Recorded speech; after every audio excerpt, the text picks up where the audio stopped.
Okay, class, I'm going to take you on a tour of the incubator room right here.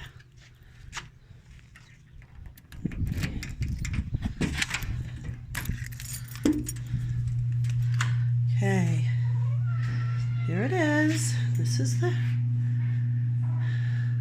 incubator. Close the door.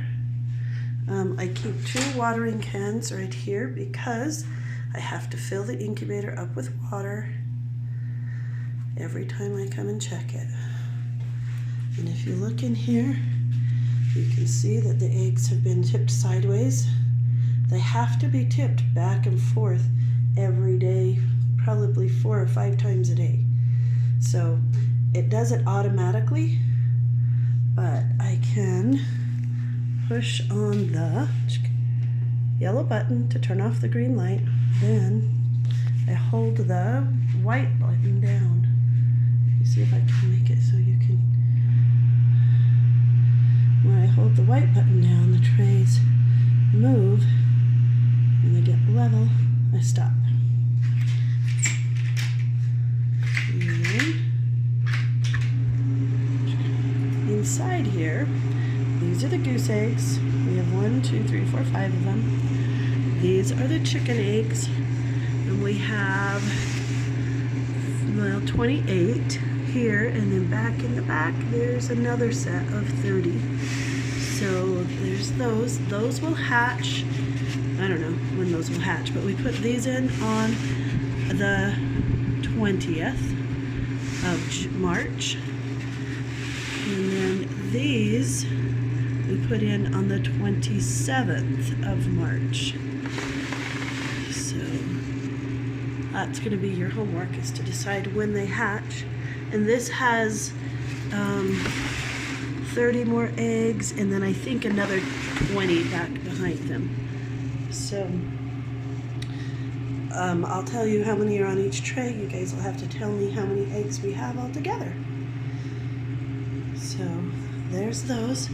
This is the water for the incubator. This needs to be kept full always. And then this is a spray bottle that I spray the goose eggs with after day 15. But we put them in on the 20th. It is now the 1st. In a few days I'm going to have to start spraying them every day because goose eggs have to be sprayed so that they will weaken the shell so the geese can get out. I didn't know that the first time I hatched them, and they went clear incubated, and then none of the geese could get out of their shell because the shell was too hard. But what a mother goose does is she goes and gets in the water, then sits on her eggs. That's how she does it. And the chicken eggs, they're kept at the appropriate humidity. When it gets close to time, I move the eggs all down here into this tray, the ones that are supposed to hatch, so that when the chicks hatch, they don't fall. So I always line this with paper towel, so that, because it's gross. Being alive and getting alive and out of the shell or out of the womb or anything is messy. So think of all those blood vessels and stuff in there. They're not gone, but we are going to open an egg and film that tomorrow. I would have done it today, but I couldn't get anybody to help me today. So this is the incubator. It's going, it's working. When the eggs go down here, then you know it's almost time for them to hatch. All right, see you in morning meeting.